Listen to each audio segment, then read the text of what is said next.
Howard Brenton's views on the state school, on the faith school rather.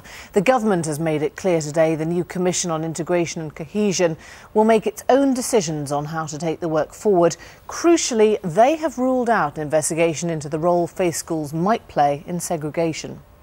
I wouldn't for a minute suggest that the Commission looks at stripping away parents' responsibilities and choices for bringing up their children in the way that they want to, that it should in any way rethink the policy on allowing people to choose their school and indeed where they live. But what we've got to do is manage the consequences of those choices. So is she right to rule them out of the equation, or are they the elephant in the corner? Joining me now, Canon John Hall, Chief Education Officer for the Church of England, and Shiraz Mahir, a former member of Hizb ut-Tahrir from Birmingham. Thank you both. Shiraz Mahir, Ruth Kelly's right, isn't she? They are an irrelevance to this debate. Well, I just don't see how Ruth Kelly can hope to have a real debate about integration and looking at the role of the Muslim community in this country without looking at schools and at education. After 7/7, for example, FOSIS, which is the umbrella organisation of student Islamic societies, found that just under 1 in 5 Muslims in this country said they found it very difficult or that they wouldn't at all engage with non-Muslims. And that obviously means that those problems have been with them from school, and we need to look at that. Yet, as far as we know, not one of those suicide bombers attended a faith school. Indeed, they all went to pretty average UK state schools. Of course, but I think just because no suicide bombers have emerged from state schools, that doesn't necessarily mean state schools are fine.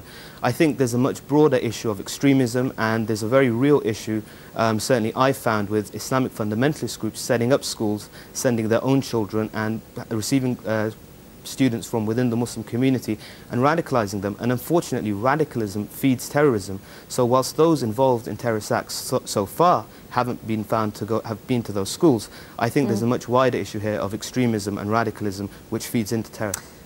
John Hall, there is something slightly uncomfortable about immersing children in an inherited ethos at such a young age, isn't there? Well, I understand the point, and if you think that religion is destructive, or if you think that religion is irrelevant, then obviously you don't want to have religion in education. But let's look at the facts about Muslim schools in particular. I mean, I'd like to talk about Church of England schools as well, which is my responsibility, where we seek to be inclusive. We're very delighted indeed that there are many Muslim people within our schools, and we respect their religion and we teach respect for their religion. But let's just focus for a second on this question of Muslim schools. There are about 130 independent Muslim schools, many of which could become part of the state system. And I think what we're saying, the Church of England and others involved in education, is that they ought to be part of the system. If they were part of the system, they'd be teaching the national curriculum, they'd be inspecting the way that maintained schools are, they'd be part of the system. And actually what they would promote then is self-respect on the basis of religion being a very important part of life. You say they ought to be. You have no knowledge of what actually goes on there. As far as we know, there aren't Ofsted Islamic specialists. We don't know what's going on in them. They are inspected. I mean, the existing schools, there are some Muslim schools within the maintained system, and they are inspected, and if they were subject to the national curriculum and so on, I think that would be a very positive development.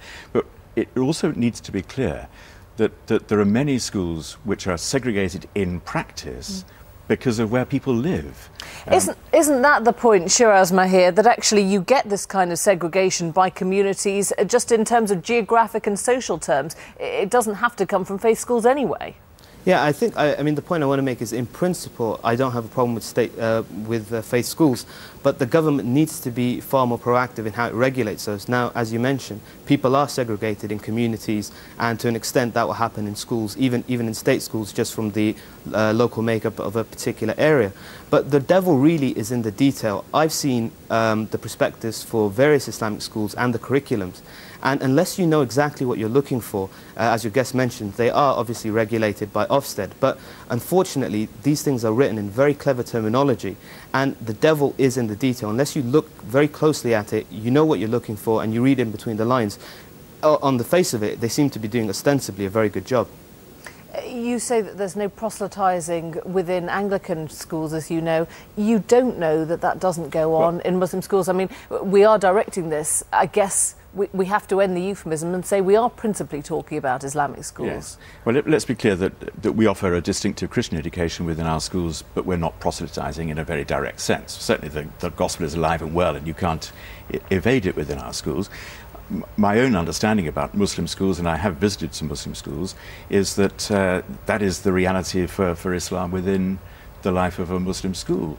But many of the heads of Muslim schools that I've spoken to would welcome those of other faiths within their schools as well.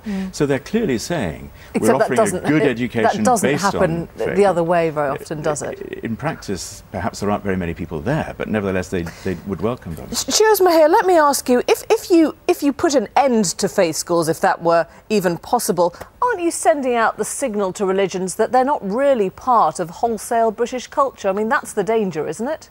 Well, it's as I say, I think in principle there's nothing wrong with faith schools, and certainly parents should have the right to raise their children as they see fit.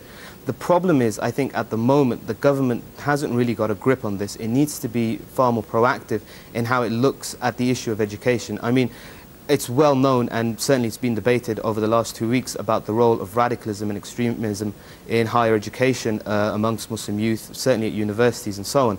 But what I've seen over the last sort of 4 or 5 years is that increasingly radicals are taking their messages into schools. And I think that's where the government needs to really look at what's happening. Okay. But as I say, in principle, I don't have a problem with faith schools. Just quickly, there's a very interesting thing that Ruth said today, Ruth Clay, about twinning between schools, and I think that's a very important possible development. Okay, thank you gentlemen both very much indeed.